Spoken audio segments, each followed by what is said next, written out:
ભારતનું ભાવિ ભવિષ્ય કહી શકાય દેશનો યુવાન છે અને એમાં પણ વિદ્યાર્થીઓ.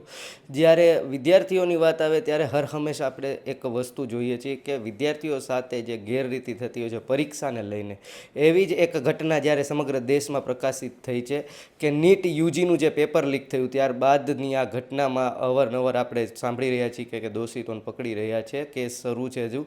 પરંતુ એના સંદર્ભે જ્યારે નીટ પીજીનું પેપર રદ થતું હોય છે ત્યારે બાળકોની જે માનસિક સ્થિતિ ખતડાતી હોય છે ત્યારે આજે એની ચર્ચા કરવાની છે. નમસ્કાર, આપની સાથે હું પ્રતિપાલસિંહ ઝાલા, રાજકોટના જાણીતા ડૉક્ટર, કાનના ગણાના નિષ્ણાત અને ગુજરાત આઈએમએના પ્રેસિડેન્ટ ડૉક્ટર ભરત કાકડિયા મારી સાથે જોડાઈ ગયા છે.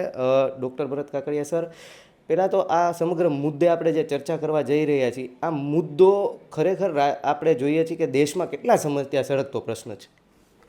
નમસ્કાર મિત્રો. આ પ્રશ્ન જે પીજી નીટની એક્ઝામ મુલતવી રાખવામાં આવી એ એવા સમયે આવી છે કે ત્યારે પરીક્ષાની જે આખી પ્રક્રિયા છે એનો વિશ્વાસ છે એ તળિયે પહોંચી ગયો છે. એવા સમયે આ પીજી નીટની પરીક્ષા મોકૂફ રાખવી અને એ પણ આગલી રાતે, એ ખરેખર તો એક બહુ ગુનાહિત કૃત્ય મારી દૃષ્ટિએ ગણાય. કારણ કે પીજી નીટની એક્ઝામ છે એ આપણા ભારત દેશના યુપીએસસી કે જીપીએસસી કે એનાથી આગળ આઈએએસ અને આઈપીએસની એક્ઝામની સમકક્ષ છે. એની અંદર 60,000થી 70,000 જેટલા પ્રશ્નોની એક ક્વેશ્ચન બેંક હોય છે અને એમાંથી આ પ્રશ્નો 400થી 450 પ્રશ્નો પૂછવામાં આવે છે. સમગ્ર પરીક્ષાની વ્યવસ્થા જડબેસલાક હોય છે અને એ પરીક્ષા ઉપરથી આપણા ભારત દેશના તબીબોનું ભાવિ નક્કી થતું હોય છે. એટલે જેને કહેવાય કે સર્વોચ્ચ શિક્ષણની આ વ્યવસ્થાની આ પરીક્ષામાં જ્યારે આવું થાય ત્યારે ચોક્કસપણે આપણા યુવાનોમાં, આપણા આવનાર પેઢીના તબીબોમાં ભયંકર નિરાશા વ્યાપી જાય એ બહુ સ્વાભાવિક છે. સરકાર તરફથી ઘણા બધા વખતથી જે કાંઈ પ્રયત્નો થાય છે એ કદાચ ક્યાંક ખૂટે છે અને ખાસ કરીને યુજી નીટની અંદર જે ગડબડ ગોટાળા બહાર આવ્યા એ પછી સમગ્ર સમાજની અંદર આ બાબતમાં ઘણી બધી તંગદિલી, ઘણી બધી શંકાઓ, કુશંકાઓ પ્રવર્તી રહી છે. એટલે આ બાબત બહુ જ ગંભીર છે અને એના માટે જે કાંઈ સરકારે પગલાં ભર્યા છે એમાં હજી ઘણા બધા પગલાંની જરૂર હોય એવું આપણને સૌને લાગી રહ્યું છે. ડૉક્ટર ભરત સર, યુજી નેટના પેપર લીકની જે કાર્યવાહી થઈ રહી છે, જે તે જગ્યાએ આ બનાવ બન્યો છે, પરંતુ આજે ઘણા બધા બાળકો જો ફરી એક્ઝામ આપવાની થાય, આ કેટલું યોગ્ય?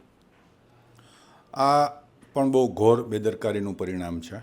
યુજી નીટનું પેપર કેમ લીક થયું એ તો એક તપાસનો વિષય છે અને સીબીઆઈ બાબતની તપાસ કરે છે અને આપણને સીબીઆઈ ઉપર પૂરો વિશ્વાસ છે.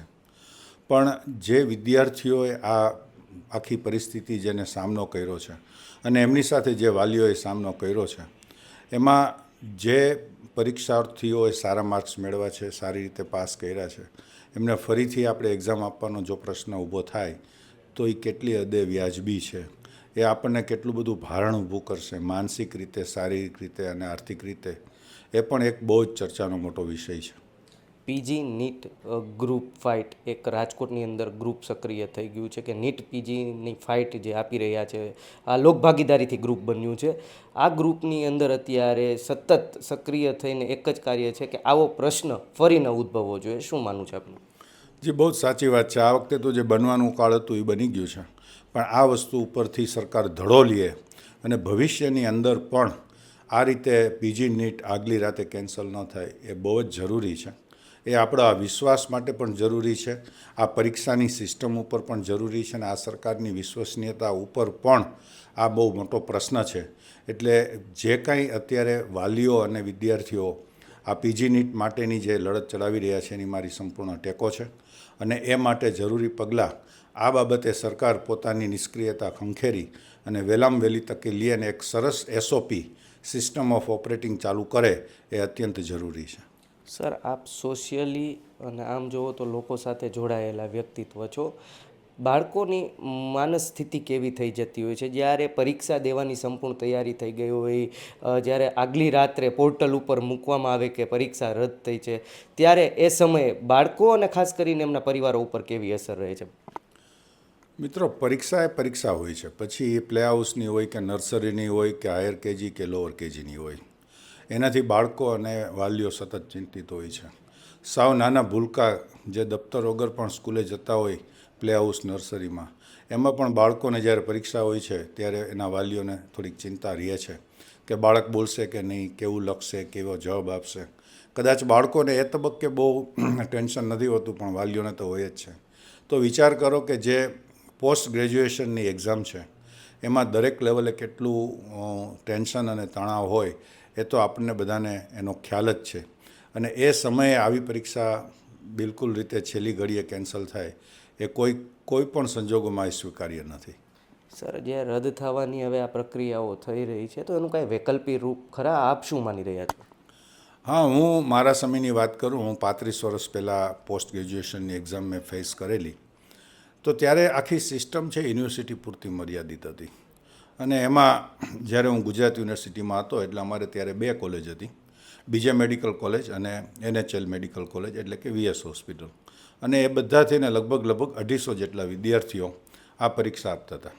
અને ત્યારે ખરેખર પોસ્ટ ગ્રેજ્યુએશનની અલગ પરીક્ષા નહોતી, પણ અમારું જે ફાઇનલ MBBSના માર્ક્સ હોય એના ઉપરથી આનું એડમિશન થતું. અને એ ફાઇનલ MBBSની એક્ઝામમાં પોસ્ટ ગ્રેજ્યુએશનનું એડમિશનની પ્રક્રિયા સામેલ હતી. તો એટલા નાના ગ્રુપની અંદર સરસ રીતે ગુજરાત યુનિવર્સિટીમાં આની પરીક્ષા લેવાતી. અને અમને ક્યારેય યાદ નથી કે કોઈ પેપર કે કોઈ પ્રશ્ન લીક થતું. આટલી નાની વ્યવસ્થા, જેની અંદર કહેવાય કે એક નાનો એવો જ કુનબો કામ કરતો હતો, એવા સંજોગોમાં પણ આટલી બધી સરસ રીતે એક્ઝામ લઈને અમે બધા પાસ થઈ. અને એમાં અમને ક્યારેય એવું લાગ્યું નથી કે કોઈ ખોટા વિદ્યાર્થીને બહુ વધારે માર્ક આવી ગયા હોય, કે પછી કોઈ સારો તેજસ્વી વિદ્યાર્થી છે એનું પરફોર્મન્સ નબળું આવ્યું હોય. એટલે કોઈ ગડબડની આશંકા વગર આપણે વર્ષોથી આ પ્રક્રિયા જાળવી રાખી છે.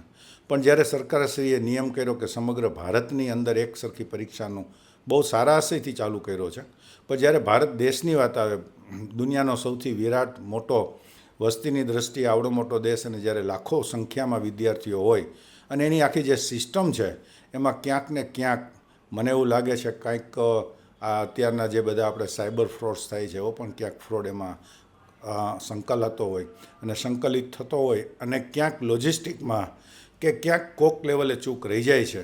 અને આ નવી સિસ્ટમમાં આ લૂપ હોલ્સ હજી આપણે શોધી નથી શક્યા. પણ મને ચોક્કસ ખાતરી છે કે જ્યારે CBI જેવી સંસ્થા આમાં ઝંપલાવ્યું છે ત્યારે એ તમામ લેવલે લોજિસ્ટિકથી માંડીને સાયબર ફ્રોડ સુધી કાંઈક તો આપણે નિષ્કર્ષ ઉપર આવશું, અને એક જડબેસલાક સુરક્ષાયુક્ત નવી પરીક્ષા નીતિ આપણે અમલમાં મૂકી શકાય એવું તો આપણે ચોક્કસ કરી શકશું. જે પ્રક્રિયા અત્યારે શરૂ છે એની ઉપર આપને વિશ્વાસ છે, પરંતુ હવે પગલાં કેવા લેવા જોવા જરૂરી છે અને જે વિદ્યાર્થી હિતમાં હોવા જોઈએ, લોકહિતમાં હોવા જોઈએ? મિત્રો, આ પ્રશ્ન છે એ આખો એક SOP ઉપર આધારિત છે.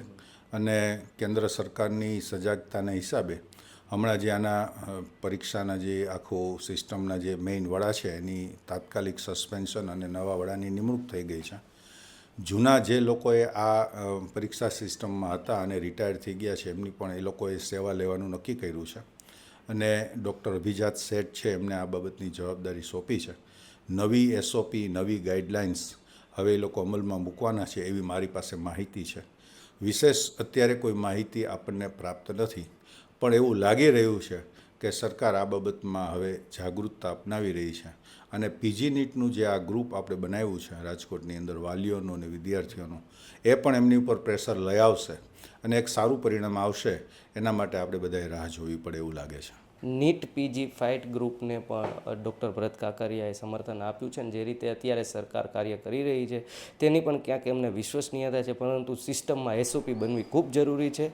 લોકહિત માટેના આવા જ લોકોના પ્રશ્નોને વાચા આપવા ફરી મળીશું એક નવા વિષય સાથે. ત્યાં સુધી મને આપો રજા. જોતા રહો રાજકોટ મિરર.